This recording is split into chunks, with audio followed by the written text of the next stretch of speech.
Welcome. Welcome each and every one of you for being present. Welcome. Give thanks. I greet each and every one of you in the power of the day. Ogun be praised. Indeed.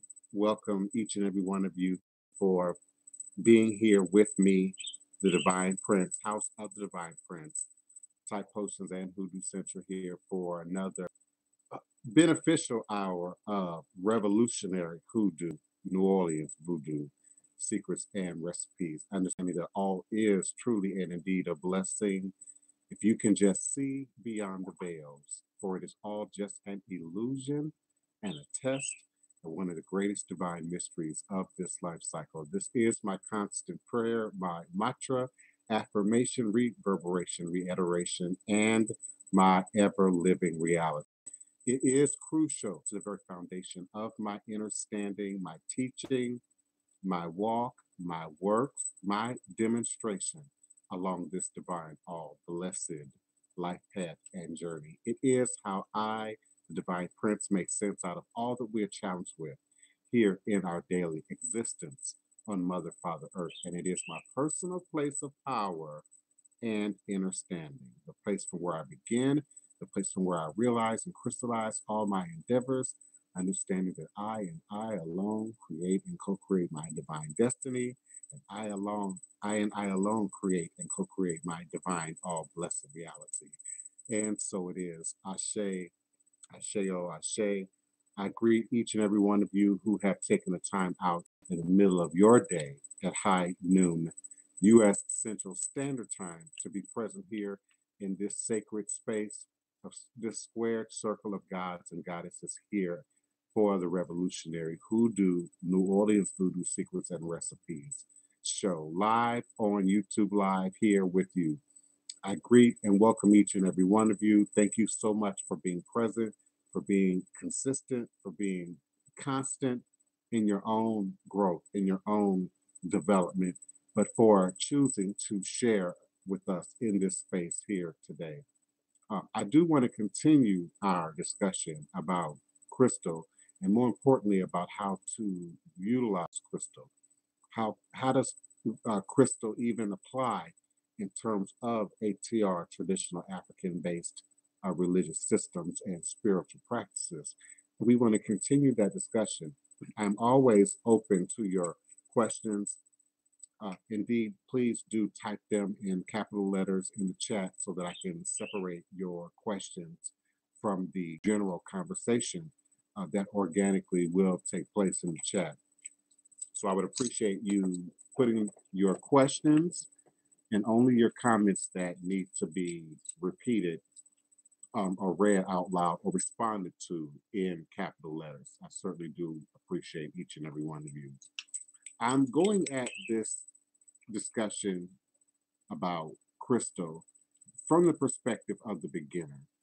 There may very well indeed be more advanced crystal users in view of this show, and I certainly do appreciate you, and there will be material for you to benefit greatly from in elevating your spirit practice, your healing practice, your elevation of mentalism, the law of mentalism, by utilizing crystal, being able to tap into your gifts, your intuition, your ability to be psychic or empathic yourself. Also, there's a great deal of knowledge embedded in the understanding of crystal that can then be applied to many other disciplines, many other areas of your life once you gain the foundational structure of the understanding of crystalline power, crystalline structures, and how these things work. I also suggested two of my favorite book series, and also book authors. The first would be Katrina Raphael. Uh, uh, I don't have the book right in front of me. Uh, Crystal Revelation, Katrina Raphael, Crystal Revelation is the name of that book. And the second series of books, author who wrote a series of books about crystal in a more detailed metaphysical but also scientific fashion, is Melody, who wrote almost an encyclopedia-like journal into crystals called Love is in the Earth. Those are my two favorite authors, though they're not the only authors that I've read and studied in terms of crystal.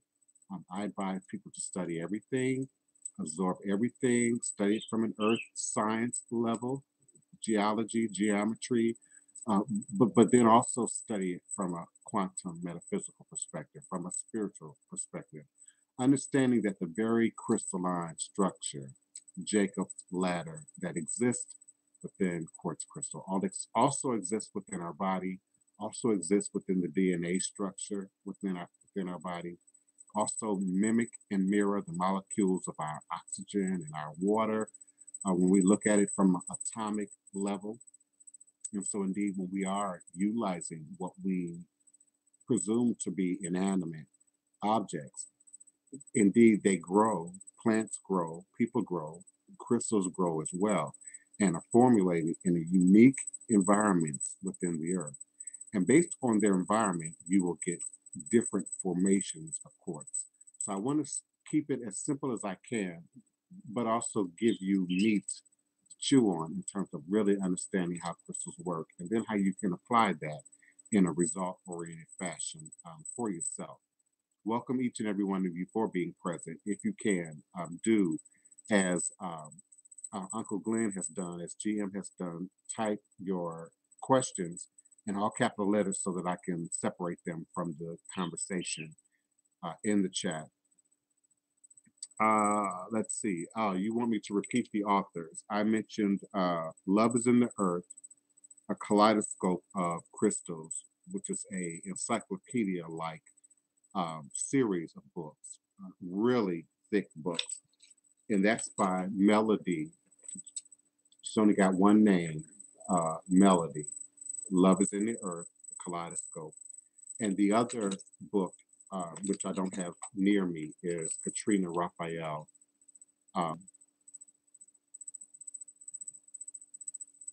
every time I get ready to say the name of that book, it escapes me. It must be meant for me to pick that book up. So just give me a second to grab that book.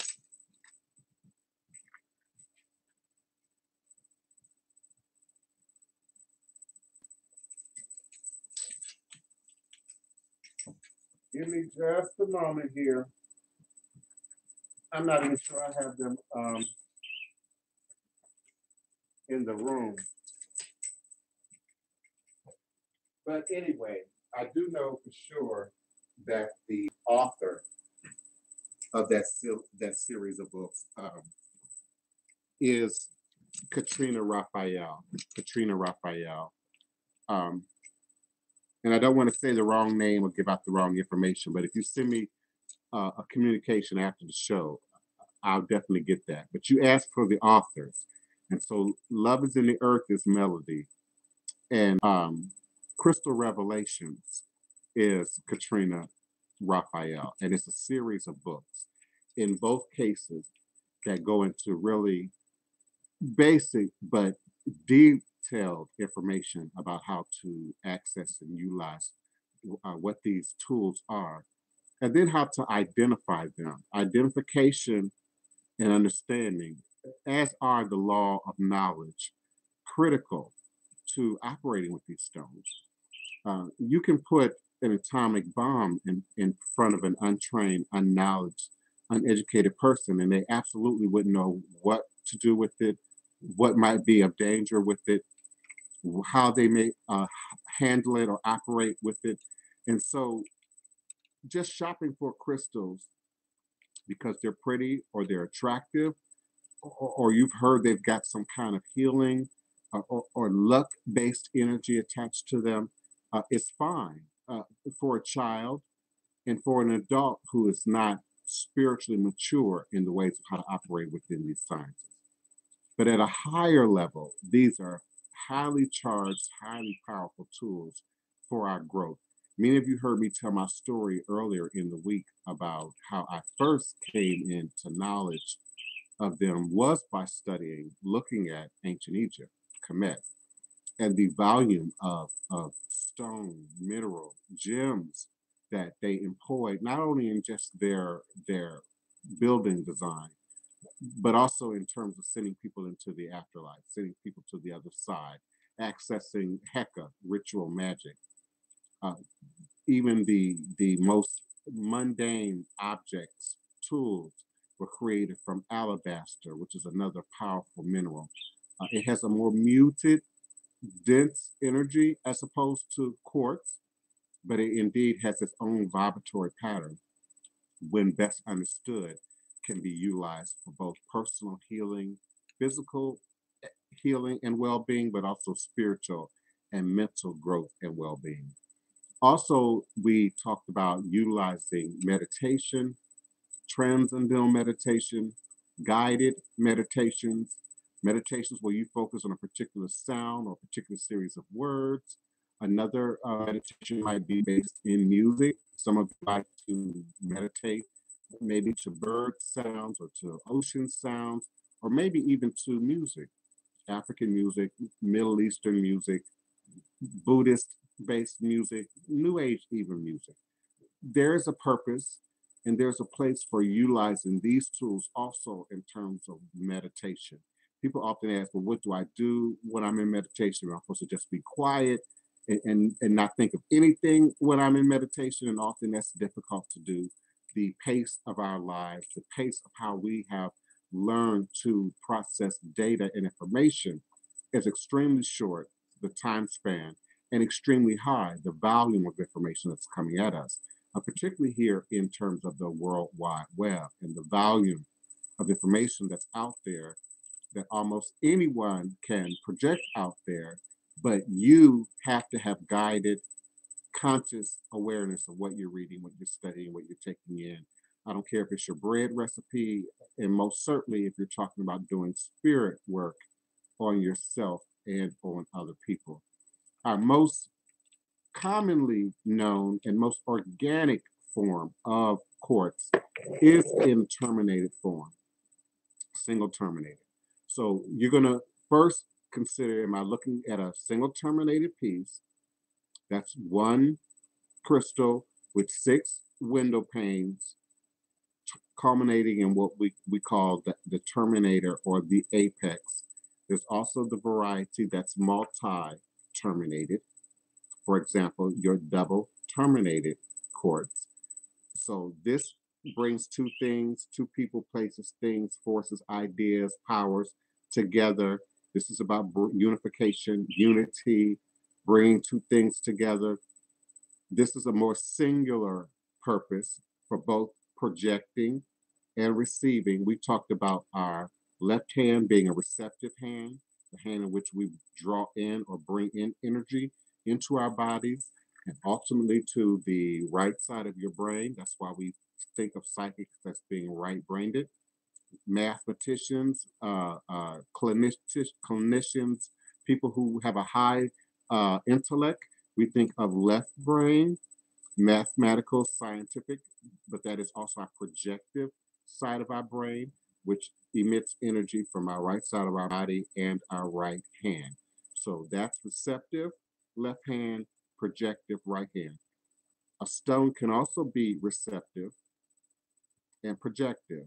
So the terminator would be the projective end of a stone, and the other end, however it is formed, would be receptive end of the stone, suggesting movement in a current, a consistent current in that direction.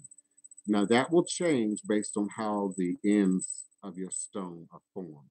These are both natural, unpolished, only touched by man in terms of breaking away from the stone or the ground from which they grew in. They may have been acid washed to get some of the harder dirt material off of them, but these are both unpolished, natural, single terminated quartz, double terminated quartz. The next more commonly accessible and known variety of quartz are your generators. And generators either have a natural flat base, this developed naturally in the ground with an organically flat base. This one has been polished, but a flat base with 6 sides, And often a single termination, though a generator can have more than one termination, but often it'll have a single termination. These are considered your generator quartz. And the purpose of generators are first similar to what its name, how it sounds. The ability to program a stone, imprint a stone with an idea, a thought form, an energy, a color, a concept. You will learn how to imprint these energies into the stone. You can program a crystal to vibrate at a particular rate for you. For instance, by repeating a mantra over and over, all the time with that particular piece of quartz in your hand causes it to record that vibration. So your amulets, your talismans that you wear most often on your body also have that repeating vortex of energy encoded upon them. So you can focus energy into a generator, whether it be healing energy, whether it be creative energy, whether it be energy to help you to study and to retain the information that you are studying a lot better. You can program that into a quartz that can also be programmed into a generator that you subsequently place in a particular environment or give away as a gift. So anytime you receive a generator, particularly in a store as a new purchase, as a fresh purchase, you absolutely want to cleanse the stone, purify the stone. If you are indeed receiving one as a gift from friend, lover, spouse, family member, someone you have some connected relationship to, it may very well be a programmed vibrational pattern within the stone. But you can always supplant your program into the stone, particularly within that 30 to 90-day time period that I talked about in a previous show, the period for melding with, bonding with your stone. Just like you would a person, place, or thing, you get to know that person, you get to better understand that person, how they operate, how they move, how they make you feel, what type of events occur when the two of you are in proximity to one another. You also learn that information about your crystal. And I suggest journaling that information, keeping a documented history, archive, journal of your experience with the particular stone, what events might happen, particularly those that might be perceived as out of the ordinary, unusual. And you will then develop a personality for your stone. Another common form or variety of quartz is not only your twin, used to bring two people, places, things, ideas, energies together, but also your double terminated. And that's where one end has one or more terminations. In this case, it has two terminations. This is a master twin, but it also has what's called self-healed. And that would be difficult for me to convey to you on camera.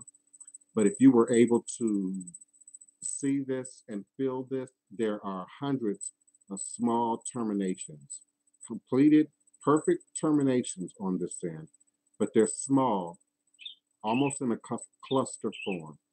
And so this is called self-healed quartz.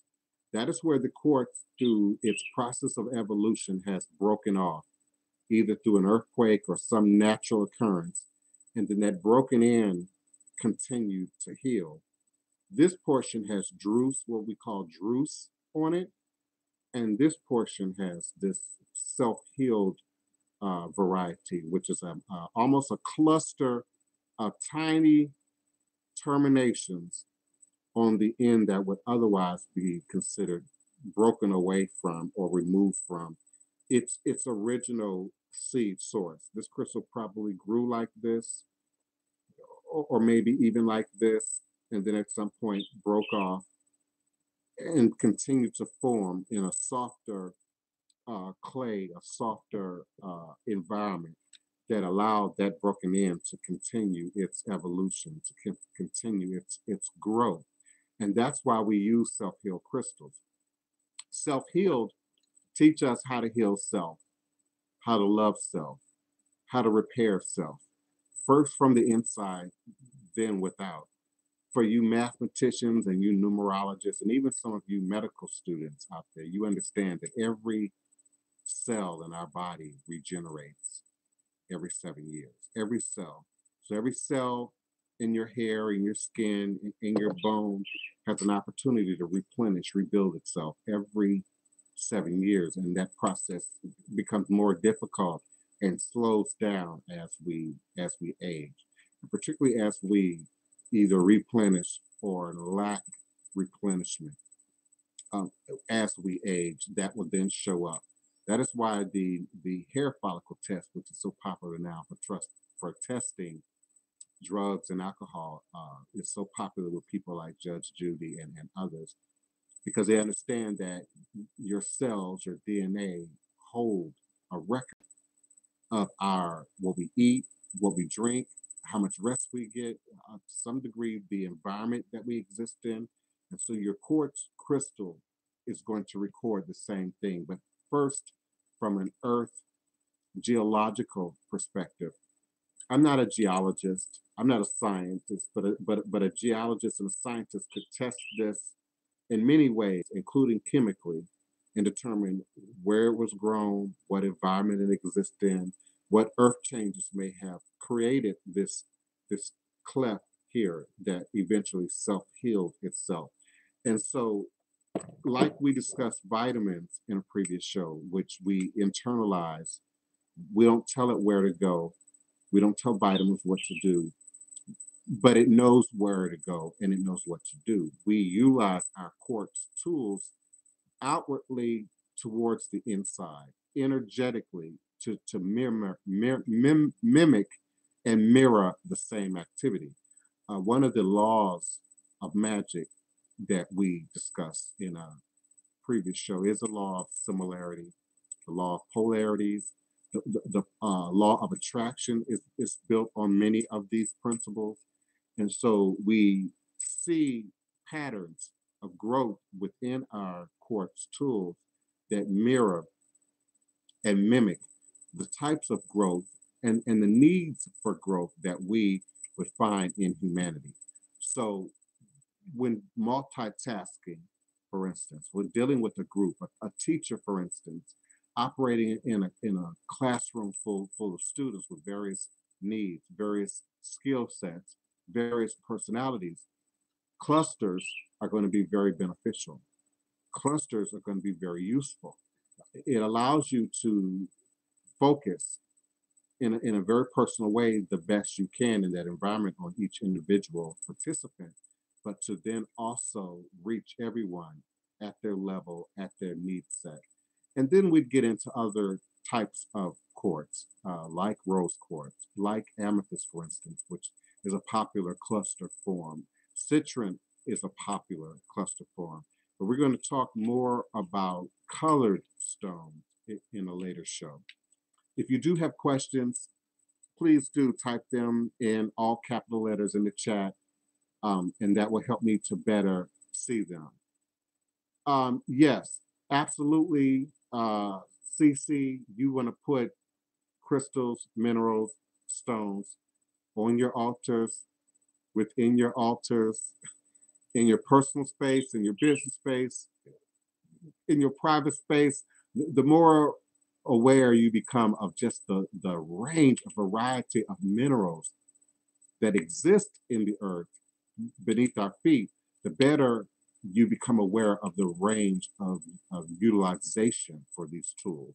So absolutely, I don't want to break any protocols, but there are many traditions in which minerals in various forms are a critical part of shrines, altar work, in order to encapsulate particular energy. In the case of generators, to generate a particular energy, often shrines are carved from solid granite, solid jade, pieces of rose quartz, pieces of agate. There are many powerful buildings in major cities across America that the minute you walk in, you're walking on the marble, you're walking on the granite. in very specific shades and very specific colors. Mica is a very commonly utilized mineral in the building and construction of things. If we understand masons, shriners, people who belong to these mystery systems, if you will, they have implanted minerals, crystals into buildings, into foundations of sacred spaces in order to generate and create a particular energy grid.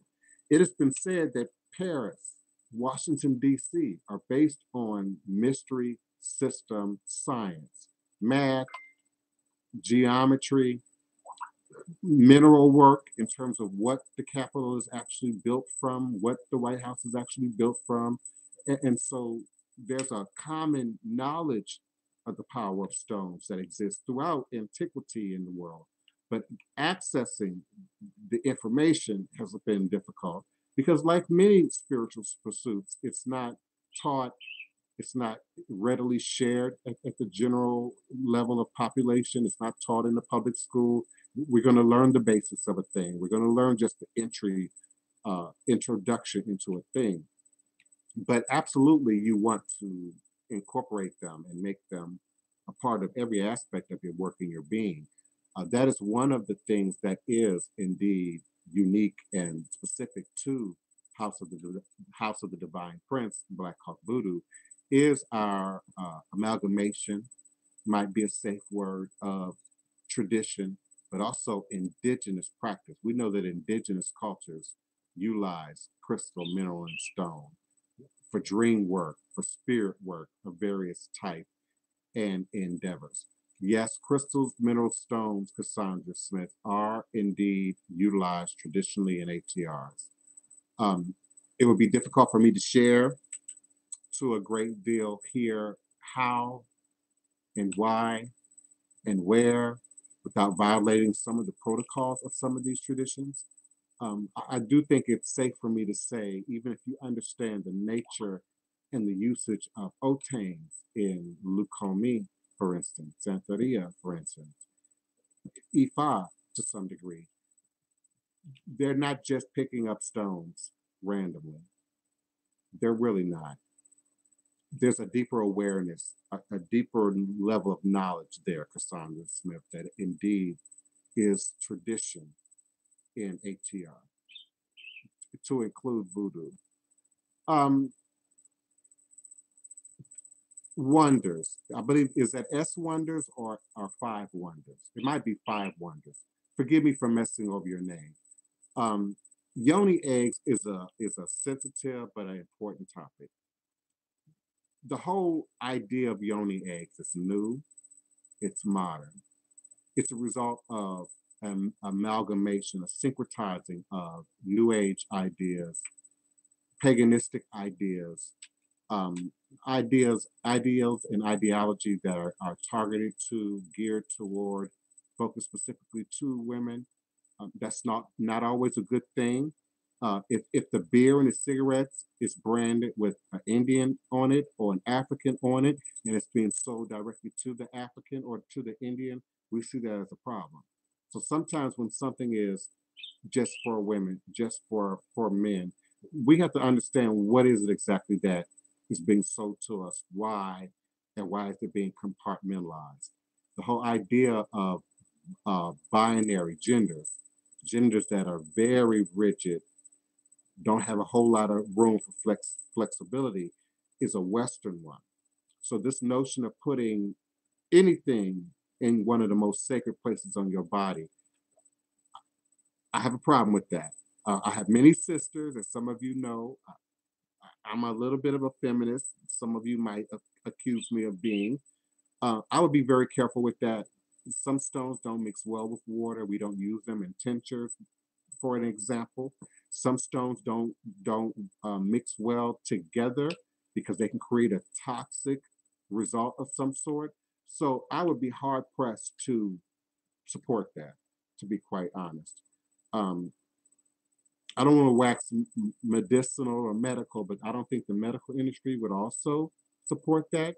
Though many of us have questions about the medical industry, I would be careful with that. That's all I'm saying. I don't have any problem with keikos. and exercise, but man, you're internalizing something that was not organic to indigenous culture. Just like piercing our tongue. Indigenous cultures did not do that. And if they did, it was for a very specific reason. It wasn't for vanity. Um, Elekis, these beads, there's a way to wear something on your body that's sacred when you understand the sacred reasoning behind it. We don't wear it out. It's not jewelry. It's not a part of our attire. It's not for fashion. It's not even for show or for identification. It has a sacred role, a sacred position. And so that's my response. That's my response. I just I don't get the whole Yoni egg thing, other than it's an extension of commercialized spirituality targeted to women. So now stones versus crystal, yes, absolutely. Daniel Neal, thank you for that question. We did talk about that in the previous show as well. Stones that have been polished by man, that have been sculpted by man, have lost almost like an LP. If you know what an LP is, a 45 is, those discs for recording music are based in vibration. So when that needle hits that vinyl, there's a pattern encoded in there that submits a vibration that is then translated into audio through your speaker. So when you polish a quartz, you're really smoothing away the natural organic appearance of the outside. This is an unpolished laser wand quartz. If you can see it at just the right angles, you see lines, you see grooves, you see indentations on the surface. No matter how smooth a natural organic quartz is, you should still be able to feel some difference. You should be able to hold it up and let the light bounce off the surface and see patterns of organic growth, just as you would in, for instance, a tree. So once we start polishing it down, we're smoothing out the vibration. It mutes the vibration, Daniel, to some degree. It can still work. This can hold a charge. This can hold an energy, but I have to then cleanse it, especially if I'm using it in divination, especially if I'm using it in healing, especially if I'm passing my thoughts and my energy, your thoughts and energy through it. It then has to be cleansed. Whereas your natural organic stones, this might have been a better example, because I'm sure you can see the surface of these windows. I'm sure you can see the lines like an LP or an album, the variation, and because this is completely unpolished. This is totally 100% natural. It's not cut, it's not polished. So its vibration, both inside and outside, is unchanged. A polished stone can be smoothed out, can be softened, but the vibrations inside can't be altered, can't be changed. So it has its purpose, but it has to be cleansed more frequently. It has to be charged sun and moon more frequently than your natural quartz varieties will. And this is more of a tool often for scrying, because you're focusing inside the crystal, for laying on smooth stones, polished stones, are more adapt for fitting your hand, for laying on your body, for doing direct healing work, for adjusting your chakras directly on your body. But quartz, obviously in its most organic form, it's going to have, angles, lines. This is a little bit more complicated to carry in your pocket. A smaller version of this may be wear, but this is for actually holding in your hands, doing meditation and or ritual work, and then storing information to be projected, generated out to other uses and or location. And I know that's a basic response, Daniel Neal, to your question.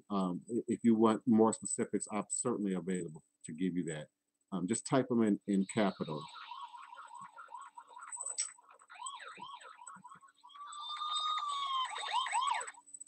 Y'all, please give me like 15 seconds to take this call. I'll be right back.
My apologies. Thank you for staying with me. I know that was longer than 15 seconds, but I said in a previous show when casting calls, you have to respond. Often, if casting calls and you don't answer the call, they move on to the next actor, the next performer, and you miss the gig.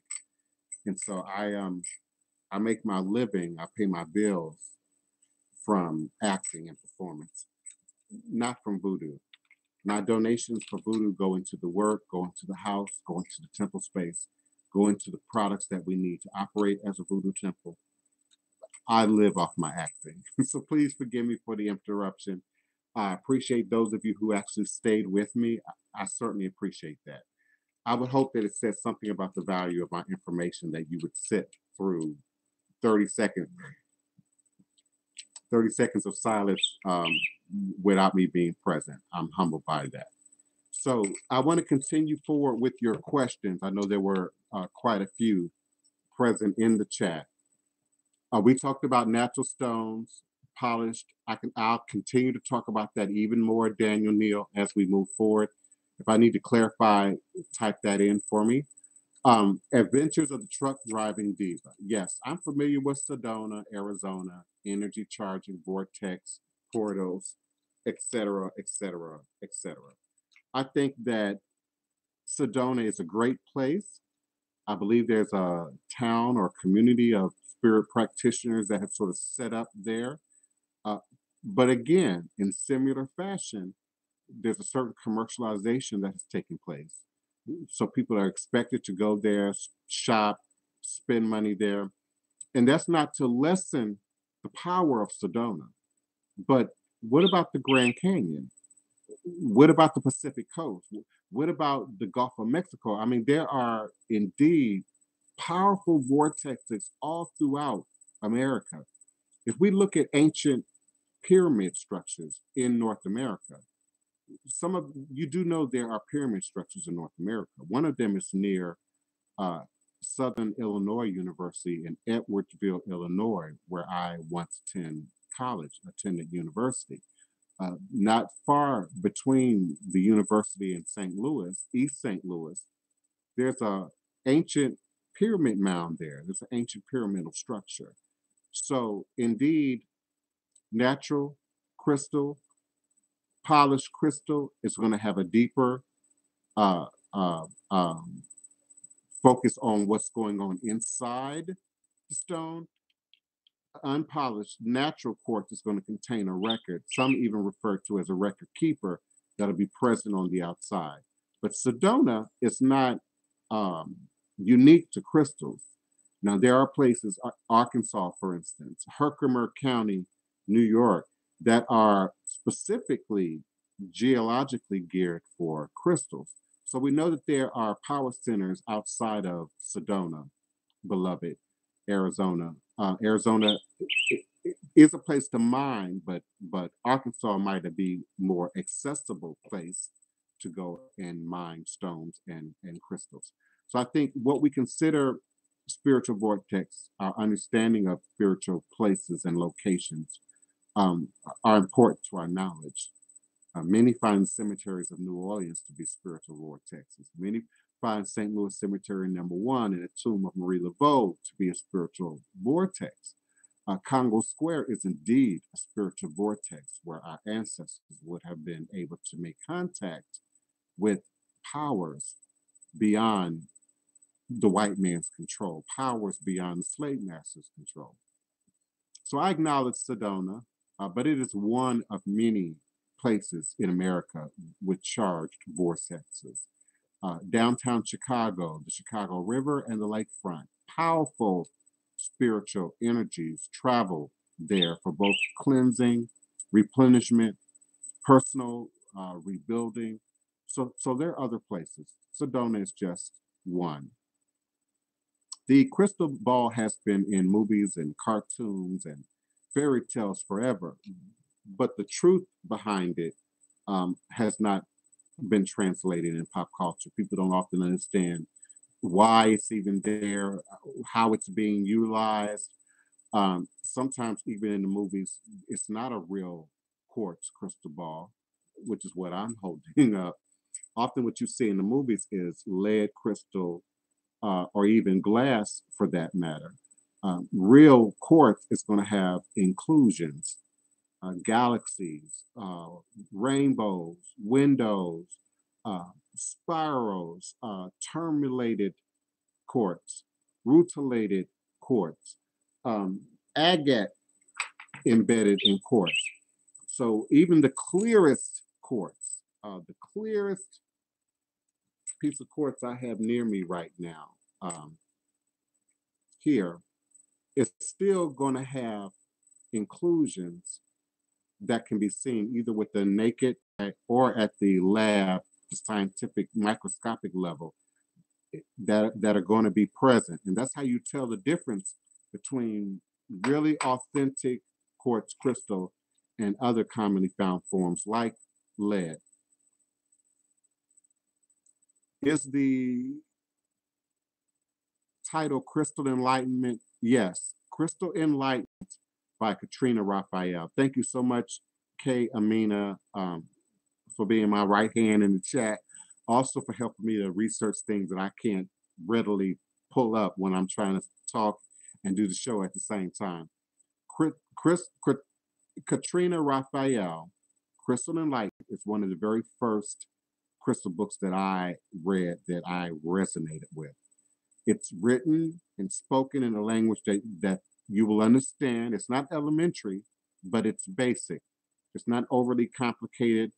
You will, within a matter of days, be able to readily distinguish one form of quartz from another, one variety of quartz from another. There are indeed types that are not in her book. Melody's book is far more unabridged, but the ones that are most common, that are most basic to your understanding of how to operate in with these tools, will be found in Crystal Enlightenment. And if I believe it's a 4-book series, K. Amina, Crystal Enlightenment, book 1, book 2, book 3, book 4. She talks about a few extra minerals in one of the books, like hematite, malachite, cristola. She talks about varieties of quartz, double terminators, twins, clusters, in and out quartz, window quartz. She talks about many varieties, but those are two of my favorites. I appreciate you as well, Daniel. I wouldn't be here without you. I'm grateful. Adventures of a Truck Driving Diva, I'm grateful for your presence. Fire Reds. I appreciate you and your email communications. Queen Bonita Henderson, I'm standing on shoulders of mighty ancestors, and you indeed, along with Kay, Amina, are helping to hold me up, and I'm grateful for that. I certainly am. Uh, Daisy, thank you so much for being present. Yes, I transform. I'm not always bearded. I'm not always gray. I'm not always bald. I'm not always be dreaded. I transform. All is a blessing. Yes, Collinsville, Illinois, Kendra King. Collinsville, Illinois is where the one particular indigenous pyramid or ancestral mound that I'm aware of that exists in the United States. And I know that there are many, but that's one that I'm aware of, that I've visited myself, that I know also hold a great deal of energy, as probably does Sedona. I also would question ethnic roots to locations that we deem sacred, and what is our connection to that? For instance, I honor and acknowledge Mecca, but I have a limited amount of DNA present that hails from that region of the world, or from those ethnic groups that operate in that region of the world. I once made fun of people who over romanticized Egypt. We had a strong Kemetic movement that was moving and moving forward until the unfortunate happenings of Dr. York. And in an attempt to maintain uh, Nuwapu understanding and community, many others, often younger folk, came behind him, and sort of a romanticizing of Egypt took place. Um, you also hear me talk about romanticizing Orisha, which is often my way of sort of poking fun at glorifying something without any knowledge of what it is at all.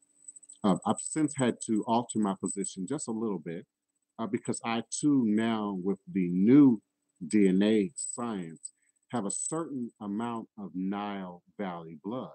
Now, that could be ancient Egypt, that could be Ethiopia, that could be Sudan, that could be Meroe, I could be Nuba. I have a strong liking for Nuba. I have a great deal of Nuba photographic art. Love the Nuba culture. They're just black and beautiful, like Grace Jones to me, and they glisten in the sun, and they speak of power and magic. So locations are important, but so too are ethnicity and genealogy and lineage. Triple Goddess, I certainly appreciate that you live in Arkansas. Um, don't make me hold you responsible for going and getting me some of them Arkansas quartz, but I'm glad to know that you actually live there. I've been considering a retreat in Arkansas for at least the last 5 years, with the specific purpose of harvesting crystals, mineral, and gems in one of those Arkansas resort camps. I just haven't fulfilled that yet, but it's going to happen. Kendra King, I was born in Chicago. I still have brothers and sisters in Chicago, aunts and uncles, and first and second and third cousins in Chicago. I was born in Cook County Hospital, South Side. I know it's a new Cook County. I was born in the old Cook County. So I resonate with Chicago. Love Chicago. The lakefront, the bike trail on the lakefront is one of the most spiritual places I think a person can ever spend their time. So if you like to bike, if you like to jog, if you like to run, but I like to bike, particularly on the lakefront of Chicago. That's one of my most beloved locations. All is truly a blessing. I appreciate you all being present here with me in the middle of your day when I know you all have so many other things on your plate to do. I'm grateful for your commitment to the show and showing up at the show and behaving and being nice to each other in my chat. Often these live chat rooms go hella wrong. Some of us remember the old Blog Talk Radio days. So I'm grateful for gods and goddesses showing up and showing out here in the chat. So I appreciate you all. I'm looking for your capitalized questions. This is La Fleur TV. I hope I'm pronouncing your name correctly. What I recommend honoring your ancestors before trying to contact Papa Legba and other Loa. Absolutely. Now, if we're talking about organized Orthodox voodoo ceremony, whether it's in Haiti, Louisiana, or West Africa, there's an order for things. Even in Ifa, some of you understand the order of Orisha. Some of you understand there's an order of how the Odu fell and were created on earth. So absolutely, we honor and acknowledge our ancestors in all things. A question that commonly tickles me is, well, how much and when? If you want to go at it like church, okay, once a week, every Sunday, every special holiday, every special event. And I'm not jesting, I'm not judging. There's nothing wrong with that. But particularly if you're in duress, particularly if you're in need, particularly if you claim to be wanting more of a connection with your lineage and spirit realm, then you might acknowledge your ancestors every day. You might acknowledge your ancestors every time you pass their shrine, every time you pass their altar. So yes, indeed, absolutely, it's critical. Papa Legba opens the door, opens the way between life and death, heaven and hell, but as the divine messenger, if you will, between earth, between humanity and the spirit realms. Some say the Holy Ghost, the Holy Spirit. Papa Legba is manifest in the triad. Papa Legba is manifest in the Trinity. Papa Legba is manifest in the two-dimensional triangle. Papa Legba opens and closes all doors, but we have the ancestors in our DNA. You have the ancestors in your blood. Big Mama's there with you 24/7. Big Mama's there when you're behaving and when you're not. Big Mama's there in your private moments, and Big Mama's there in your public moments. So we acknowledge the ancestors in all things. We wake up to Ori and ancestors. You wake up to your head and your ancestors. And then we acknowledge Papa Legba and invite Papa Legba to intercede in all things, to open and close a door. One of the mysteries and the accusations of trickery behind Papa Legba is the opening and closing of doors. And some of you are doing ceremony, doing ritual, doing prayer, taking actions in the name of Papa Legba and leaving doors open. And so doors must be both opened and closed with Papa Legba. Gates must be both opened and closed with Papa Legba. But your ancestors stand up with you, before you, after you, to each side of you in all things. I'm grateful for that question. And then we have a progression of order, both in Haitian voodoo, New Orleans voodoo, but even so in the worship, of Orisha and other forms of spirit in traditional West African, ATR, traditional African-based systems. Even in ancient Egyptian science, if you understand, there's an order to those gods. There's an order to those deities. Even the correct pronunciation of their name and the correct ordering of pronunciation of their name is said to create great magic. It's said to make great and powerful things happen. So indeed, this is La Flor TV. We acknowledge ancestors before trying to access Papa Legba. Indeed, it goes hand in hand. I'm grateful and honored, humbled in service. I try to do my best with language. You'd be surprised how many complaints I get about language, how I talk, how I communicate. We still got people who say I talk very white to them, and I don't talk white, whatever that is, at all. In fact, I can take on almost any dialect as any really qualified actor and performer can do. I can take on any language, any dialect that I'm exposed to any great deal of time. So thank you so much, even in writing, because if you're learning a language, whether it be Yoruba, Ifan, Akan, Hebrew, Kemetic language, you got to understand it in writing, but also how to pronounce it, how to read it, and how to pronounce it. Grateful for you taking time out of your day to be present. You could be producing La Flor TV, but you chose to be here, and I'm honored by that. Thank you so much. Yes, Ozark, uh, Arkansas is great. Ozarks in Missouri is great. I've spent a great deal of time in the Ozark Mountains in Missouri. So there is crystal that is accessible, meaning we can harvest it, but there's also crystal mineral stone that we sit upon, that we walk upon each and every day, organically, but also man-made.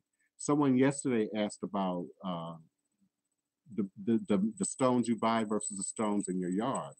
Well, yeah, you have minerals in your yard if you know what they are, and if you can properly identify them, you absolutely have them. And depending on where you're located in the world, you're going to have a unique set of minerals available to you. Same thing with our plants, our herbs, our roots.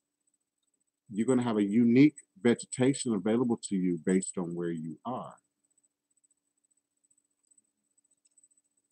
I'm grateful for you all. I'm looking for your capitalized questions so that I don't miss anyone. Yeah, voodoo has been hidden from many people in many of our families. We've talked about that in the last few days as well. Just the effects of slavery and the mental passage on West African tradition, African traditions, cannot be overstated. And so, how voodoo showed up in the New World has everything to do with where your mom and them grew up, where your great grandmama and them grew up, and where they passed through along their journey.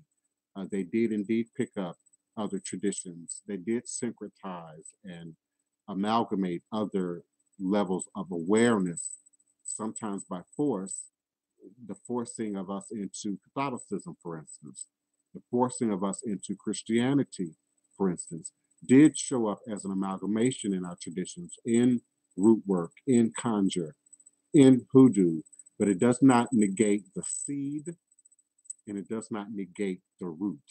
And so we always have to look at ethnicity. It can be hidden, for sure. History can be hidden from us. We can be ignorant, Uncle Glenn, of history, but it cannot be hidden from your DNA. It cannot be hidden from your lineage. And so that's why in my house and in my house and how we teach, DNA is a critical partner to the spirit work in doing ancestral work and study. So I appreciate you and your assistance and of course your questions. Um, yeah, Triple Goddess 27. I can't teach you and explain how to close that gate here on this show. Um, and with all due respect, I'm going to speak to you and your question, but also to everybody who's listening. Your intentions are pure, but not everybody who's here is. Some are here to see what they can sort of confiscate and utilize for themselves, and that's okay. I don't operate in ego in that way. I do operate out of concern. I wouldn't say on camera anything that you could use to then hurt yourself. Some of y'all are doing these, the water tests and the drinking tests and all these different little Instagram and social media videos. You know, you got kids smothering themselves and doing all kind of, craziness. So we know there's a group, natural organic group mentality in certain behaviors. We can see a person yawn, for instance, and then we can't quelch our need, our desire to yawn. Um, some people can talk about sickness. I can pretend to cough now and hack and talk about, certain germs, and some of y'all gonna begin to scratch and itch. So I'm very careful with how I administer water. I'm very careful in how I teach. So to discuss closing the gate, I would have to also discuss opening it. And then I would have to discuss who's opening and closing any gate. and why. Some of our fellow practitioners in the room would have a problem with me now talking about initiation. People who are not initiated in certain understandings should not attempt certain understandings. I don't repair watches. I don't attempt to. I don't repair computers. I've never opened up my computer. It's a big old sticker on the computer that say if you ain't qualified, if you ain't official, you could electrocute yourself to death. So I don't open it. I don't play with it. So I view these sciences much in the same way. It's not a tool of fear. It's not a tool of manipulation. It's a tool of wisdom.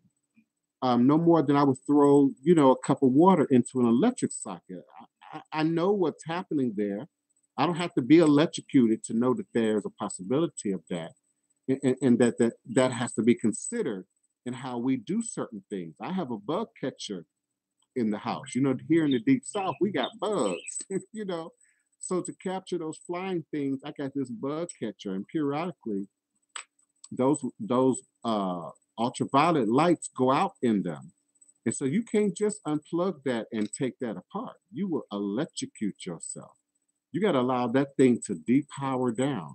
Even after you turn your computer off, it maintains a certain level of power after you unplug it from the power source. So I don't see voodoo, Ifa, Akan, root work, conjure, and any like. I know some of you would love for me to do a more demonstration oriented show, would love for me to do magic right here, would love for me to do constructive ritual here, but it will violate too many protocols, too many gates that some of us have had to pass through just to gain access to this. And if that's too ethereal for you, we can't gain access to chemistry without knowledge. We can't gain access to medicine without knowledge. We can attempt it. We can do homeo. I always stumble over that word, homeopathology and healing. But you start administering certain roots, certain herbs, particular combinations on a routine basis that have not been tried and tested, they coming for you. The first time you make somebody sick. I shared an example a few weeks back about a young 22-year-old practitioner in Africa. Now, we often think, if you grow up in Africa, and Africans know this because they playing on some of y'all's Instagram right now. Right now, you got a message in your Instagram box from some African with less than 2 dozen pictures on their profile. Most of them got blood and ritual in them. And the message that's in your box, let's see how psychic I am. The message that's in your box said that they have a message for you and that work need to be done for you, and then at some point, if they haven't already, you're going to need to pay for that. Okay. That's not real. It's not real ritual. It's not real work. But my story, 22-year-old, young, modernized, westernized practitioner, I believe in Kenya, a husband and wife came seeking some healing with something going on in the venereal area. So I don't know if it was a venereal disease per se or genital warts, but all the news articles said it had something to do with a sexual problem or a venereal problem. And the healer administered salt water, killed the husband, and the wife is hanging on for dear life. So you can't just administer sage and peppermint and aloe, without certain certifications in America. Maybe so in UK as well. So we have to be careful about how we give out knowledge. People are talking about, you know, money oil and magic spells to magically repair and fix relationships and all this Hollywood imagination stuff. And they are doing exactly the same thing as Western television commercials. They're feeding your ego, your desire to be younger, prettier, sexier, happier. They're feeding your need for the most immediate, instant gratification. And it's funny to me, you don't go to the dentist and expect immediate gratification. You don't go to your physician and expect immediate gratification. You don't go to your therapist, your financial advisor, your attorney, and expect immediate gratification. But you expect all these random, unidentified, untracked, undocumented, you know, practitioners on Instagram to be able to do something real for you for $5 and within 24 hours. And just the notion of it is crazy. So I know my response has been long, but I'm careful about what I say or do in social media because someone's going to do it. Someone's going to copy it. I'm being copied right now. you know, um, you start an Instagram, they start an Instagram. You start a Facebook, they start a Facebook. You start a YouTube, they start a YouTube. You know, you offer to do readings on online, they offer to do free readings online. So we know it's human nature to mimic and copy and seek to duplicate. Some people do it seeking a shortcut. Some people do it out of ego. You know, I can do that. I can buy some tarot cards. I can own palm nuts and I can do what he's doing, but no, this ain't hair dye. This is real. My experience is qualified. I don't need anybody to tell me that. I already know this. I've already been told this. It's already been qualified by qualified people. People often want to know, who did you study with? Where did you study? Who are your elders? Which is all readily available for anybody who really wants to do the homework, by the way. But as in any case, how much homework are you doing on your doctor, on your pharmacist? How much are you doing on your weed man? How much homework? How much homework are you doing? You know, every time you open that bottle of whatever, you know, and you don't question for one moment what's in it. And so it's funny to me how that shows up in spirituality and religion. How suddenly people master voodoo when they come seeking your help, and now they know the voodoo better than me. They know what it's supposed to look like and what it's supposed to sound like, and you know, and again, you're operating from your own knowledge, your own ignorance in some cases, you know, your own folly in many cases. How many of these guys and gals are truly asking you to do the homework, are asking you to research them, are asking you to find their footprint because they have no footprint to be found? so so I think all of these questions are really pertinent. I think your questions are beneficial not only to the people who are asking them, but also to others who are not asking questions, but who are watching, listening, and observing. So triple goddess 27. If we talking about study, if we talking about initiation, get with me. Divine Prince at houseofthedivineprince.com. I'll be glad to take that to the next level with you if that's truly what you're seeking from me. Have I done a crossroads ritual? Um, have I done a crossroads ritual? I believe is your question. And you're asking, am I offended by doing what spirit says to do? Um, no, I don't think anybody should ever be offended by what spirit says to do. I would, however, question always the spirit. There are, again, reasons why we study and initiate before trying to be a chemist or a physician or operate heavy equipment because there are too many layers to understanding. Um, so a qualified practitioner knows how to test the spirit. A tested spirit shouldn't come with a whole lot of questions. Um, should be self-evident. Should be self-qualifying in many ways. So if I'm not understanding the question, because I tend to think in very literal terms, I do have Asperger's. Um, help me better understand what you're asking me. If you're doing crossroads rituals, crossroads spell work based on some book you done read, um, yeah, you opening yourself up to dangers. It's in the same line as opening and closing work. And I'm not speaking directly to you, Triple Goddess, but I've had other people recently contact me specifically about that thing, opening and closing work. They know they have a problem. They have the evidence of a problem. They have the symptoms of the problem. And they were willing to admit in their arrogance that they opened things that they did not know how to close. So I think your question is pertinent.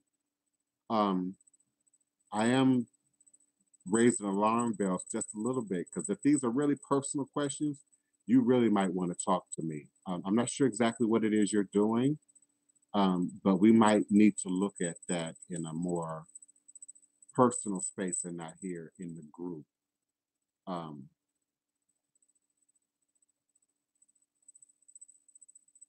yeah, again, a person has to really understand how to identify spirit, in some cases, communicate with spirit, in some cases, know how to bind spirit or send it away, or fulfillment of that thing that's being asked and or required.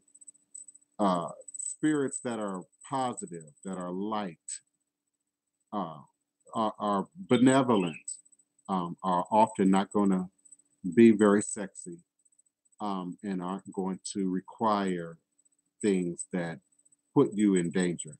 Just if you understand the coding, just the idea of the crossroads invokes Legba.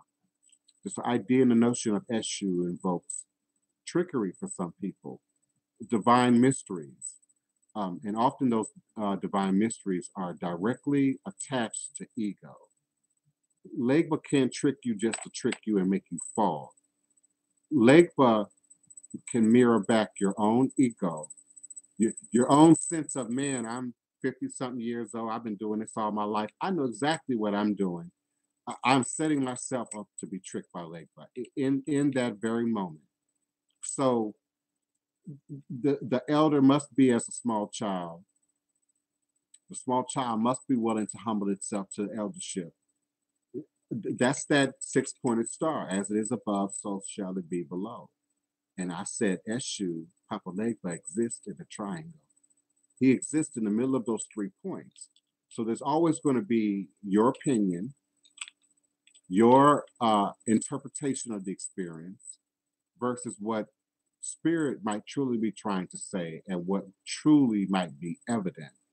And so you're asking really great questions. Those are the kind of questions I really like to talk about. Um, those are the questions that can get people into trouble.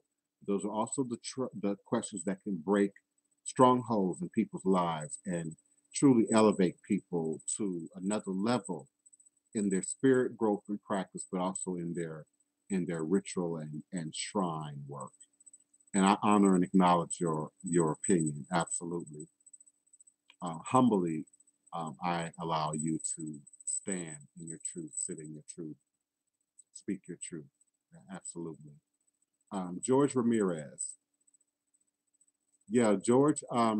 It's it's hidden by design, but it's also hidden by the mental passage and the results thereof. It's hidden for the very reasons that I'm talking about, oversharing in social platforms about truly powerful magical things. Um, because on the one hand,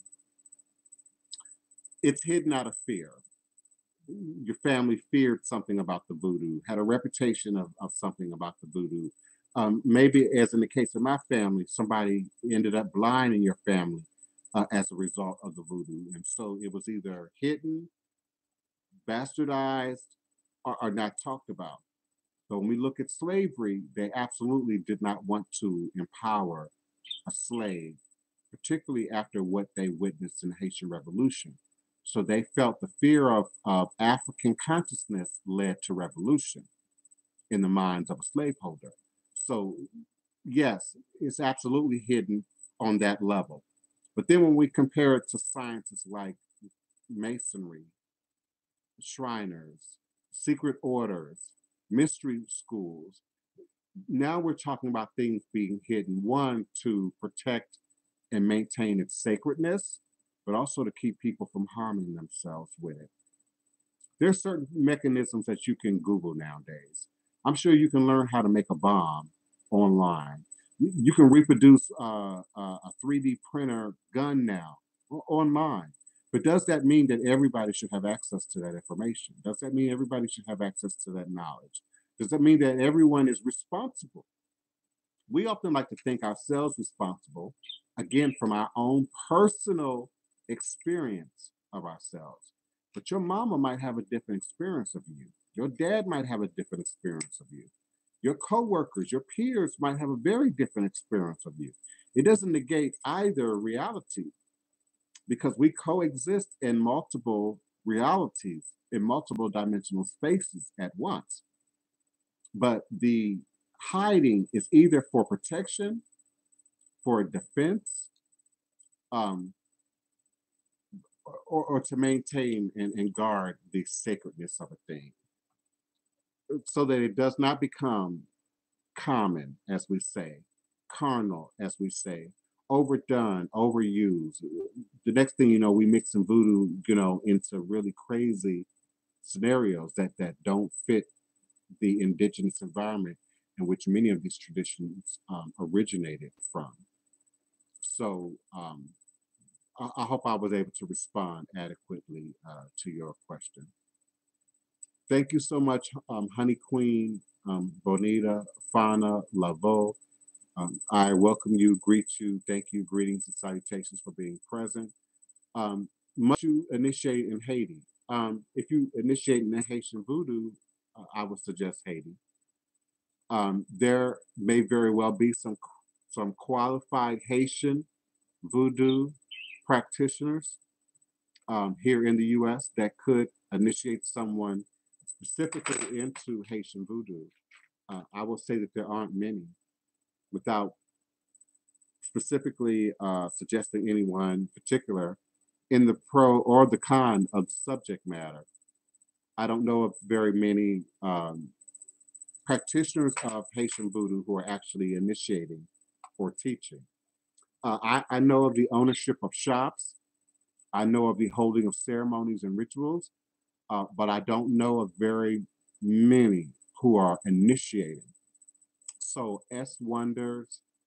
Um, if you're looking specifically for Haitian voodoo, I would suggest getting a grasp on Creole and then finding a strong, legitimized public practitioner in Haiti to initiate into the Haitian tradition.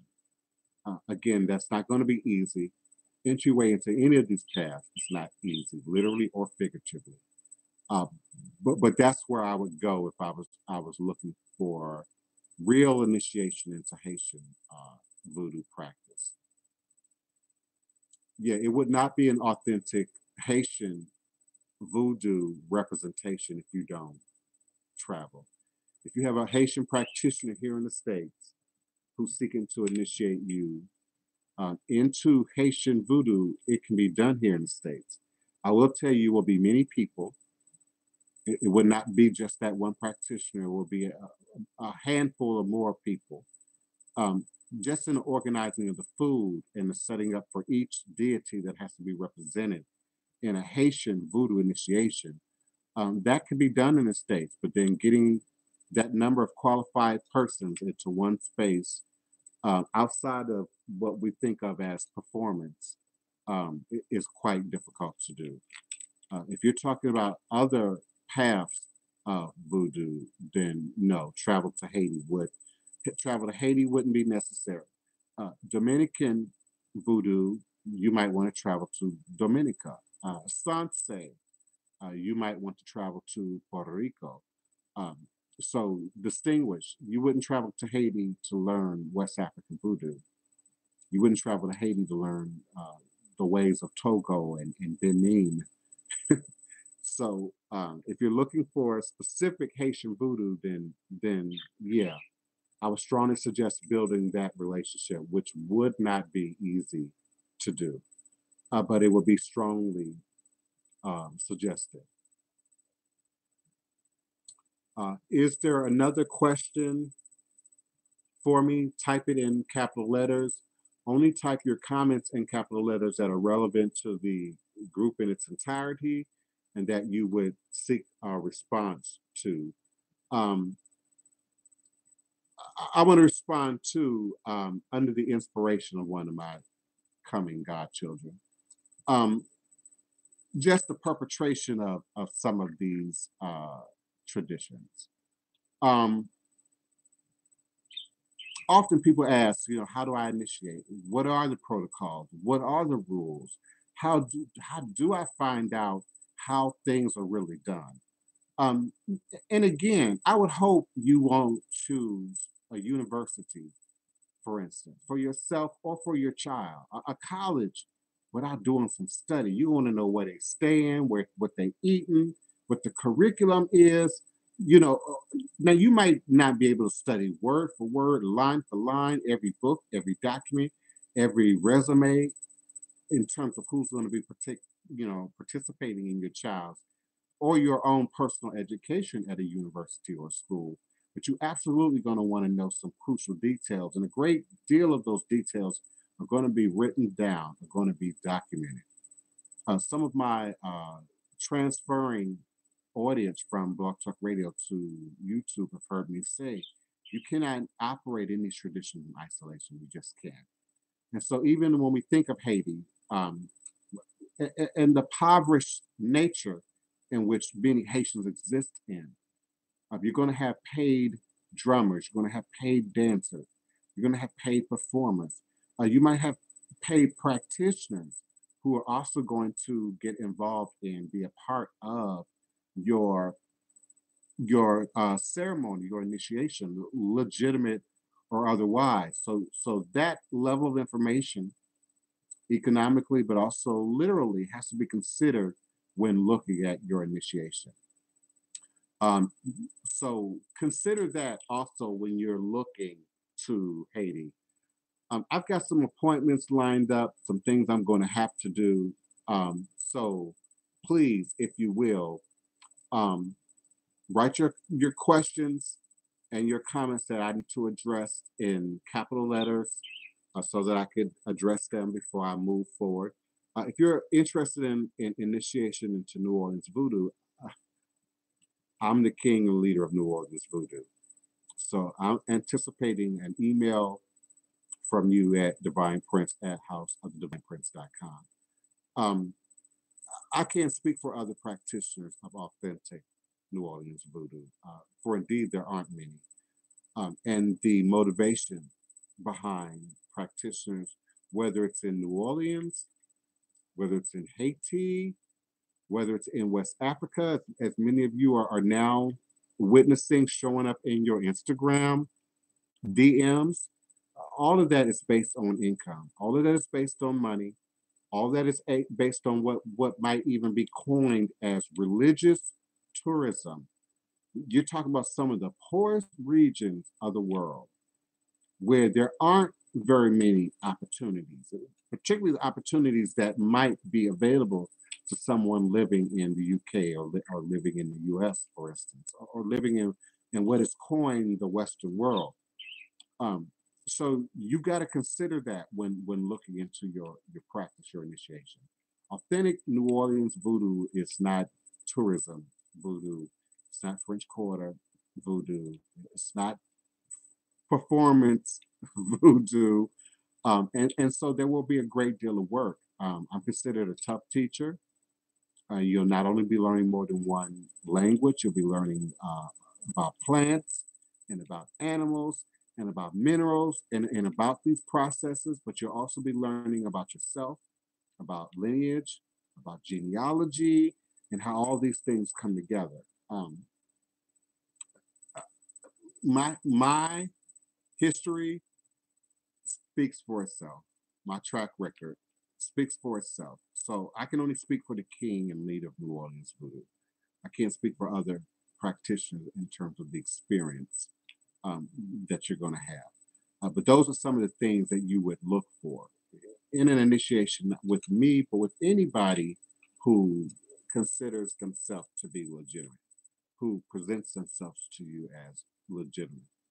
And in terms of those Instagram practitioners, by all means, they're going to have a real legitimate profile picture and several other pictures of themselves within the body of more than 50 photos to demonstrate them actively being present at the community level. Um, it's going to take more than a pretty baby, or a picture full of blood to convince someone of my level of experience of the authenticity of a thing. And I'm looking at the environment the thing is in. I'm looking at what's in the background the thing is in. I'm looking at the positioning it is in. I'm looking at how it is operated and moved around in the course of any particular period. So there's a way to truly identify um, what's all authentic in these traditions, even for the layperson, even for someone new coming in. You just have to be willing to do that work and to do that study and not look for a shortcut or a loophole any more than you would anywhere else that you would be expecting an authentic representative to be speaking from. Um, how long do you have to be mentored? Suggests that there's another part to that question. How long do you have to be mentored before what? How long do you have to be mentored before what happens? I need you to clarify that question.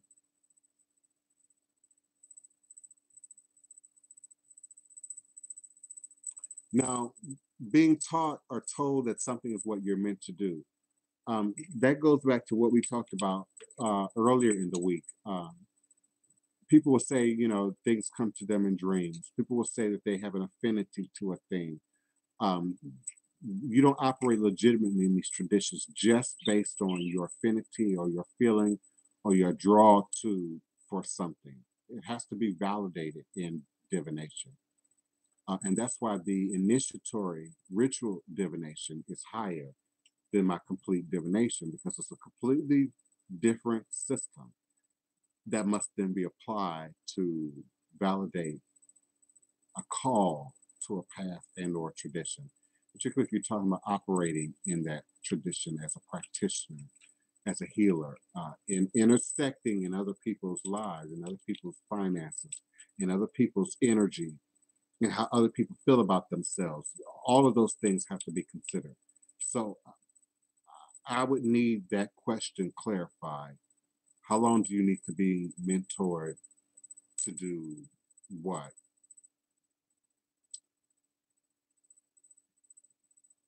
I am grateful for any recommendations, indeed, both locally and internationally. I'm truly honored. Um, most certainly, I am. I am. How many days do you need to stay in New Orleans for an initiation? Any initiation, not just with me or in New Orleans, but any initiation is going to take more than a number of days. And again, this is how you spot not so real initiations. So I tell you, I'm going to Haiti. I'm gone for a month. I'll be back. That's not initiation. You would have at least had to either visit Haiti several times, 2 or 3 times a year, many years leading up to an official ceremony for going into Haiti. It's more than one ceremony. It's more than La Tete. It's more than Kanzo.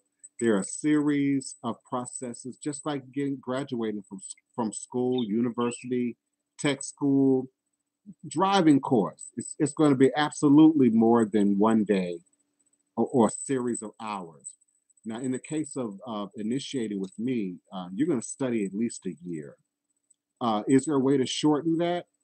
It's up to you. Now, I've got students that are spitting out Yoruba in months, that are spitting out Eve in weeks, that are memorizing code and new ways of looking at things quickly.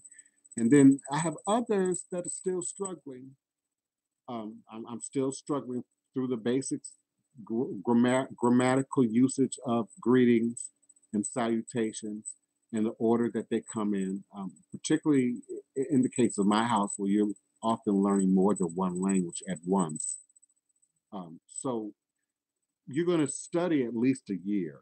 You're going to receive implements in the mail. You're going to do homework long before what you see in a video on my channel or in a picture of a former or previous ceremony, long before that happens. There are things that you need to know before you're in that space. There are things you need to understand before you're in that space. So just like there's no real way to predetermine university education. We say 4 years, but how many people do we know? How many people do we know in this room that don't make 4 years? Or the 4 years turn into 6, turn into 8? How many don't make 2-year college? Or delay that, or do it in a really fast, quick time. We got 17-year-olds now at the university level. So it's a very personalized experience to how serious are you about this. I also think it goes back to motivation. How long do you need to be mentored before what? Before you're a practitioner, before you're self-qualified? I need you to be a little bit more specific about that. Thank you, Triple Goddess. French Quarter Gym and Lapidary is located at 527 St. Philip Street in the French Quarter. By all means, let them know that you were referred by Voodoo Chief DivinePrince. I assure you, you'll be treated extra well if you let them know you were referred by Voodoo Chief DivinePrince. But I trust them.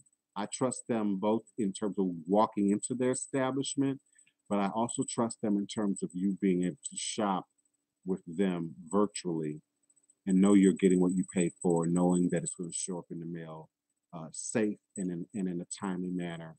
I often shop there. I often send people to shop there. So that's my trusted New Orleans source for gems, lapidary. The name alone suggests more than just New Age, hoodoo, voodoo. It suggests more than just, a commercial enterprise. There's some science-based knowledge behind their awareness of what they have available there to you. So I appreciate that. I appreciate the help with the addresses and information that I often speak about. Yes, Diane Aries is absolutely a lot of memorization involved. Not just in being a practitioner. I ain't talking about being a Babalawo or Ian Nifa and remembering hundreds of proverbs and psalms. And thank you for noting that, Diane Aries. I'm talking about just in terms of being a student. Again, just like elementary school.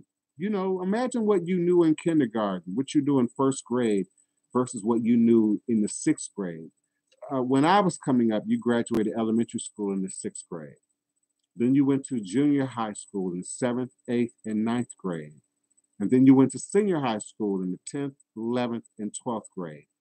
And then you start that process again at the college and or university level, or your skilled trade schools, cosmetology, what have you. So the idea, the notion that any of us would look at this as, a hobby that I can, buy tarot cards, a crystal ball, you know, some candles, and then tomorrow start charging you money for a service. It's just crazy to me. You wouldn't let me bake you a cake like that without knowing what level of cleanliness I had, what level of experience I had, what's in that cake. The government requires us to put food labels on stuff. So, yeah, I don't want to scare people off by the work, but it's work, and the more serious you take it, the more benefit you get from it. The more serious you take it, the greater, the stronger, the more powerful you imagine. But don't be a young fool. It's old fools walking around, and we don't like them either. But don't be a young fool either. There's too many practitioners online right now who you know ain't even 23 years old, ain't even 20 years old in some cases, not even 25 years old. We see them on TV. We see them on TV now, these celebrity, young psychic spiritualists. But even in that case, we're still talking about a great degree of study, practice, mentorship that has to come into play. So initiation should be a long-term goal, a long-term process. It shouldn't be to be a qualified practitioner. To be a qualified practitioner after being mentored, um, it depends. It depends on what type of practitioner we're talking about. Are we talking about just a reader? Are we talking about someone who does healing work? Are we talking about a herbologist, someone who has a knowledge of herbs and plants and roots? Are we talking about someone who understands signia, veve, the science of setting up sacred space? Are we talking about someone who understands drum patterns, drum rhythms, the musical aspects, the vocal aspects of a tradition, the rhythmic patterns of a tradition? It depends on what tradition we're looking at, Uncle Glenn. It depends on what path we're looking at. It depends on what level we're talking about coming in at. So I greatly appreciate your questions. You all are hitting it on the mark. If you indeed have a question or something I need to clarify, put it in all caps um, and allow me to address it. I am going to be ending the show in maybe 5 minutes. So put your questions and your comments that I can directly address in capital letters here, and I'll be glad to respond. Your personal comments, chat related comments are welcome, but just don't capitalize them. And if you are indeed looking for initiation, training, study, uh, reading, consultation, divination, and work, I'm also available 24 hours a day, 7 days a week, 365 days a year. I have no life outside of Voodoo. At my website, www.houseofthedivineprince.com. My email is divineprince@houseofthedivineprince.com. Please give me your questions and only your comments that I can address here in the chat, and put them in all capital letters for me before I end the show. I certainly appreciate each and every one of you for being present here at high noon in the middle of your day. Absolutely. Diane Aries, if I'm not clear, I have both training and legitimized initiation in more than one path. So, again, all of these words, names, deities, titles, phrases are all coded. So when you say Osane, it suggests very unique, very specific paths. It suggests Lukomi. It suggests Santeria. And it suggests an operation and a knowledge of operating in Orisha. Now, Osane, if we understand who Osane is, shows up in other forms, other paths, other traditions. Osane is not the only deity that governs herbs, plants, roots, and vegetation. There are likewise deities in West African voodoo, Haitian voodoo, and even hoodoo, root word conjure, that are specific to the operation of um, herbs, plants, vegetation. A part of your kanzo in Haitian voodoo, a part of that initiation is a relationship that is made with the deity that governs herbs and plants and roots. For reasons that I stressed earlier in the show, I'm not going to say who that deity is, but that is the purpose of that ceremony and the presence of that deity within the ceremony. Is the application of the medicine embedded in the plant work of Osane, but then the said application thereof. I hope I was able to respond to your question in a way that's acceptable here in the chat. If need be, I'll give more. Diane Arias, just type it in capital for me. I'm glad I was able to answer. I appreciate each and every one of you. As always, I'm getting a little dehydrated. 2 hours of talking or an hour and 40 minutes of talking will dehydrate you. I also need to get some produce and vegetables and fruit into my system. So if you have another question, please do put it in capital letters. We want to include that in this episode, if you will. Metet is your great head or your grand head or greater part of your spirit. There's a part of your spirit that holds consciousness, and it's known by many names in various traditions. If we go back to ancient Egypt, we understand the Ba, the Ka, the Ankh, the various levels of our reality. Our heart, our head holds a certain level of consciousness. We say that when our third eye, our spirit eye is open, there's a certain level of consciousness. And in Haitian voodoo and even in Louisiana voodoo to some degree, there are ceremonial processes that are critical to your initiatory process that are designed to open your head, clear your head, open the way, clarify what deities are operating with you, what deities, again, in the instance of Lukomi, you should be crowned with or should be placed on your head. Everybody doesn't receive all deities. Some people receive many deities, as in the case with me. Some don't receive but maybe one or two. And when we look at more traditional voodoo practice in West Africa, you're born into your lineage, you're born into your tradition. So you have your ancestors, you have your family deities or your village-based deities. So your head, Metet, Lavetet, Rogation, all those forms of accessing the head, clearing the head, elevating the head. And for those of you in knowledge of Yoruba, understand you can't even access Legba or any other Risha, Eshu, or any other Orisha without your head first giving permission. So the greater controlling consciousness part of your head has to be able to be free and clear like crystal, vibrating in tone, in harmony, in balance, in order for any other deity or spirit to be introduced to you or to intercede on your behalf. So Metet literally translates into big head, great head, the grander part of your head.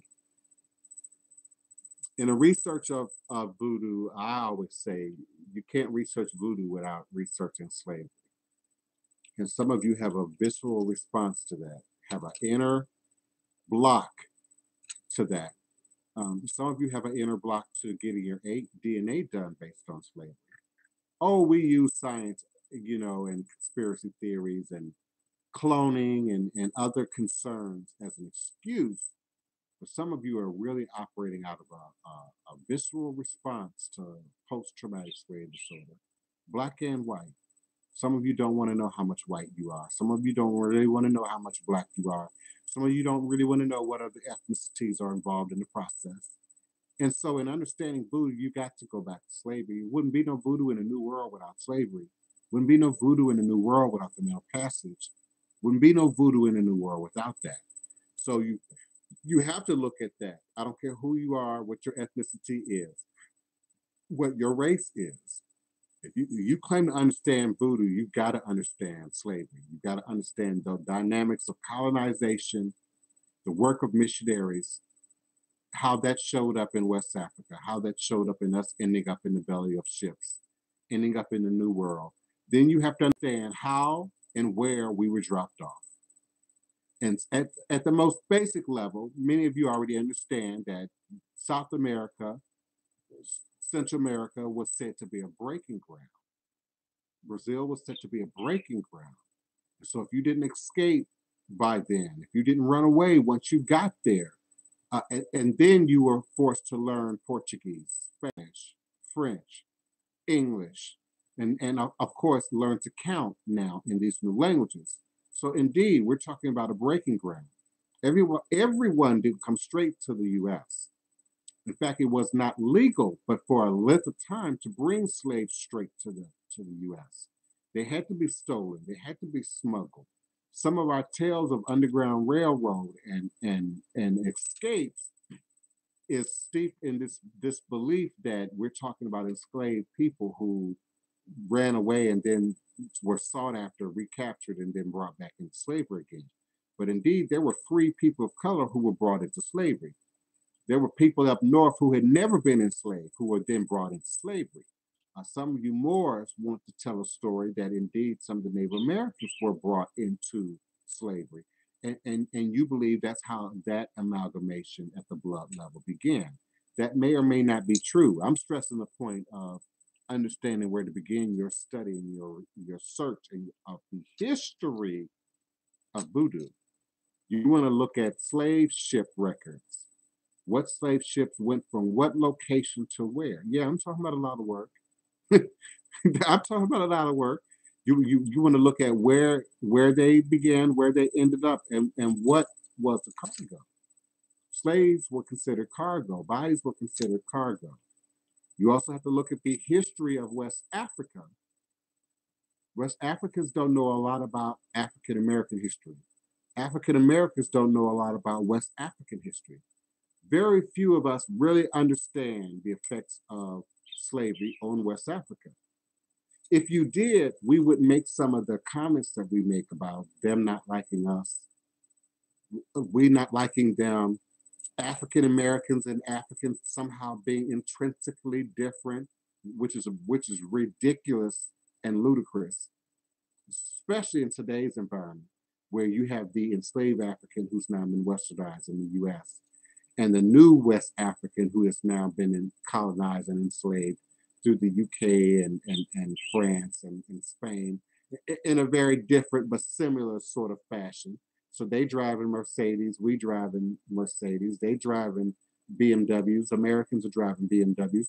They have a Western sensibility about trade and brand names, and fashion and booty shaking and twerking and music, and so do we. So the commonalities aren't that new.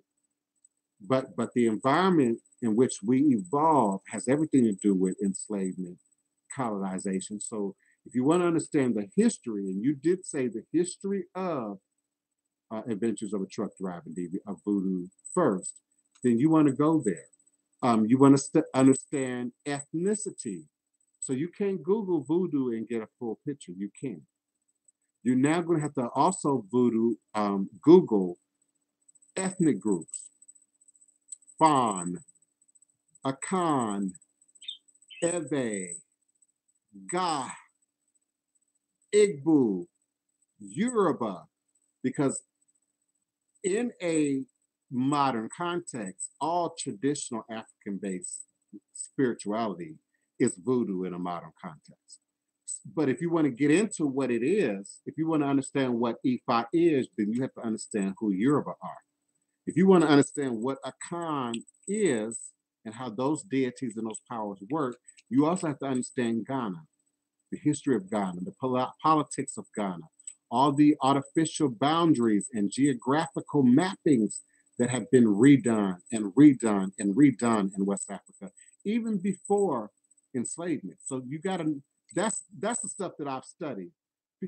If you want a shortcut to being me, you're going to need at least 45 years of college study, book study, hands-on study with people in many of the traditions that I speak eloquently about. I've studied with people hands-on Akan, hands-on Fan, hands-on Yoruba, hands-on Igbo. I lived with Igbo students while I was studying in college, learned a great deal of their language, culture, practice, tradition. was gifted many of my elements and my implements from these sources. So that's where your studying would have to start. That's where your studying would have to begin in terms of understanding the history and the dynamics of voodoo. Um, Listen, Honey Queen, Bondia, Fauna, Laveau. We totally get it. And I most certainly appreciate not only your opinion, but your comment about all the conspiracy theories around DNA. That's not why we look at DNA. We're looking at genealogy. The politics of DNA, that's good for another show. And if you remember the old Block Talk Radio days, we started out with these deep, informative shows, and then they disintegrated into arguments and free for alls, usually over conspiracy theories, ideologies, people's personal position on things. So your personal position is not to get your DNA done. Great. But you're also not my godchild. You're also not initiating with me. So it would not be required of you. But my godchildren have DNA. My godchildren can map and trace their lineage.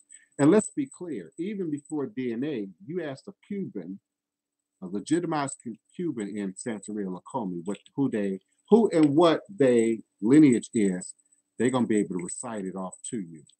And if they can't, off the top of their head, they got it written down in a book. African Americans specifically, uniquely, don't have that luxury. And it goes back again to white supremacy and enslavement. So any tool that we can use to gain access to knowledge, to power. So when you start talking about what I already mentioned before you made your comment, cloning, using people's DNA to do other things, Tuskegee experiment, uh, uh, what's the woman's name? They used her blood and now they're still using her blood to create other blood products. I totally get what you're saying, but you're talking about politics now. You're talking about a whole nother subject matter from what we're talking about. So I'm not here to encourage DNA. I'm not here to encourage any particular company for DNA. So choose whatever company, anybody other than Honey Queen, choose whatever company you want to use for your DNA. And let's be clear, I've only done Ancestry. I haven't done the medical portion of 23andMe. Now, they may have it, but I've also served in the military. So the government already got my DNA, beloved. If you've ever had any medical contact in the military, they already got your DNA. You already took vaccinations. They've already got samples of your blood. They already got your DNA. Many of you work in jobs or have worked in jobs. They already got your DNA. So for me, that's not a concern, and if they want to attempt to clone me, that's a whole nother thing. And you can't clone spirit, you can't clone the soul, you can't other people took the DNA and you didn't, but we were able to trace it back, follow that footprint. So your concerns are legitimate. I absolutely get it. I do. And you're entitled to stand on that. You're entitled to teach that, preach that, encourage that people not participate. But particularly when we think of African Americans, think of all the things that we either forcibly could not participate in, or in the reverse, were forced into participation without our full permission and or even compensation for that degree. So I get it. They're using our Facebook page to make a whole lot of money. Those advertisements show up on your page for a reason. Someone's making money. Every time you roll that keystroke across any page, anywhere on the internet, it creates a zero or one, which is computer code, and somewhere that translates into money. Now, the difference between you and I is I'm getting a better use out of my Facebook page. I'm marketing and promoting for me most of the time. And so I share that with Facebook. But that conspiracy is not totally outside of my ability to use it to my advantage for something. So for me, I'm not concerned about, what they may or may not find. It's just a matter of time. If you understand that we are looking at math, if they get enough people on the planet, which is happening, to submit DNA, to do DNA, to have it stored, recorded, they won't need everybody's DNA. There will come a point where it'll be just a matter of putting the missing formulas together, the missing numbers together. Some of the medical science behind the DNA usage is about correcting a number, correcting a rotation. So there's pros and cons to everything. The word is a two-edged sword. The mouth, your tongue is a two-edged sword. Science is a two-edged sword. Technology is a two-edged sword. We can use our internet for good. We can use our internet for evil. You can put your child on the internet and they could get a great education. You can put your child on the internet and they could end up in pornography or something crazy and ridiculous. So we're surrounded by the two-edged sword, honey queen. Um, one day you can't drink coffee, the next day you can. One day you can't eat particular food because it's gonna kill you. The next day, you ain't got no option to. One day the contaminant is in your meat, the next day the contaminant is in your produce. So there's no way to sort of patch up all of the holes, all the entryways into any of these conspiracies, these theories, I should say, not just the DNA one, but many. I often find that they arise the conspiracy aspect of the theory most oftenly when they benefit us the most. If it's going to benefit Black folks the most, we're either going to know about it last, if not least, or we're going to be taught that it's no good for us. Like, for instance, the internet. I was around when the internet was being created. I remember when they first started teaching computers in the public school level. We're talking about back in the 1980s. And older people feared the internet. Some people still fear the internet. But think of how many of you younger than me, generationally younger than me, couldn't live without the internet. So the idea of the two-edged sword, something being both good and bad for you, is a paradox. The law of paradoxes that unfortunately we exist inhabiting both physicality and spirit, humanity and energy. But we certainly appreciate you, and I invite more Honey Queen, Bonita, Fauna, Lavos. I like challenging questions. I like people who don't agree with me all the time. I like people who have other opinions so that we can get to the root of information, of knowledge about what we're talking about. I said 5 minutes ago or 20 minutes ago that I was going to end the show in 5 minutes. But indeed, we are coming up on 2 hours. And we do just about a 2 hour show. You all have slowed up on your. Thank you, Henrietta Lacks. Thank you. Henrietta Lacks was the Black woman whose blood was taken and is still being used decades after her death to create healing, supposedly healing, healthy blood products for the rest of humanity. So your concerns about DNA are valid, but as I like to say, the horse is already out of the barn. The horse is already out of the barn on that. So even now that they've made DNA available to us for $49.99, $59.99 a month, we way behind where science and the government already has reached. With we already behind. So what you're saying is legitimate, but I don't know. For me, it's not enough for me not to appreciate what information I've been able to gain by having access to my DNA and the new family members that I have both met, befriended, and come to love and respect because of these new DNA tests. So I appreciate each and every one of you. Aboru, Aboye, Abochishe, Ashe, may our Ebo reach our room, may our Ebo be accepted, may our Ebo allow what we desire to come to pass. And so we all say Ashe. I will be present, I believe, tomorrow. Let me check my schedule real quick. Let me look at my calendar. Yeah, I should be here tomorrow at high noon U.S. Central Standard Time for YouTube Live, Revolutionary Hoodoo, New Orleans Voodoo Secrets and Recipes. All is truly and indeed a blessing. We can continue this topic if you also desire. Otherwise, I will have always new, pertinent, empowering information to bring forward here in this sacred space.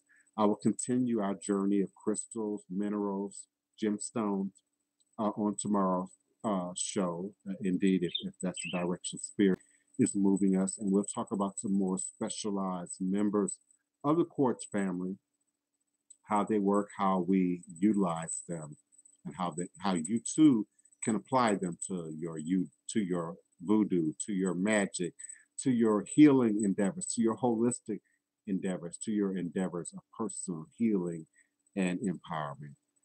Until tomorrow, truly and indeed a blessing. I do have a few appointments available for both today and tomorrow. I do have a few slots still available for people who want to study and initiate with me going into the spring, particularly after Mardi Gras Day, and things will indeed pick up. So I'll look forward to seeing you here tomorrow. Always truly and indeed a blessing. Asheo. Asheo.